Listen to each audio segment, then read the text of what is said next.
কিনিবৰ কাৰণেও ভিচিডিচিক 200-300 টকা ঘোষ দিব লাগে, ঘৰ পাবৰ কাৰণে পইচা দিব লাগে। কিহৰ কাৰণে?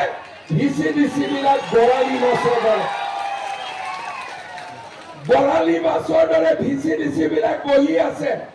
নদীত বৰালি মাছে যেনেকে সৰু সৰু মাছ বিলাক খাই দিয়ে, আমাৰ ইয়াত ভিচিডিচি বিলাকে চৰকাৰৰ আঁচনি বিলাক পেটত ভৰাই থৈ দিয়ে, হয় নে নহয়?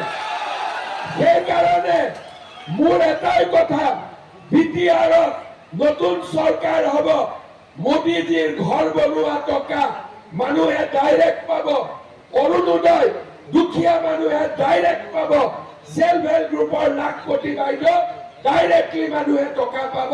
ভিচিডিচি চিষ্টেম ইয়াত নচলিব, এই চিষ্টেম নচলিব। এই চিষ্টেমে খালি মানুহক দালাল বনাই আছে, খালি দালাল, একো নালাগে। দাদা কি লাগে?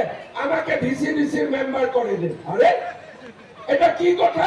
বলে দাদা আমাক ভিচিডিচিৰ মেম্বাৰ কৰি দিয়ক।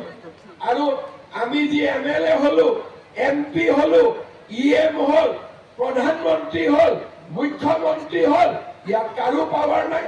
বোলে ফৰ্ম কাৰ্ড দিব লাগে, অৰুণোদয় ভিচিডিচিক দিব লাগে, ঘৰৰ নাম কোনে সিলেক্ট কৰিব লাগে, ভিচিডিচিয়ে সিলেক্ট কৰিব লাগে। আৰে আমি কি ঘোড়াৰ ঘাস কাটি বহি থাকিলো?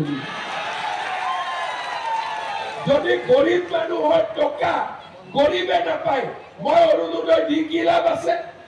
যদি গৰিবৰ টকা গৰিবে নাপায়, অসমত আমি দালালি বন্ধ কৰি দিছো।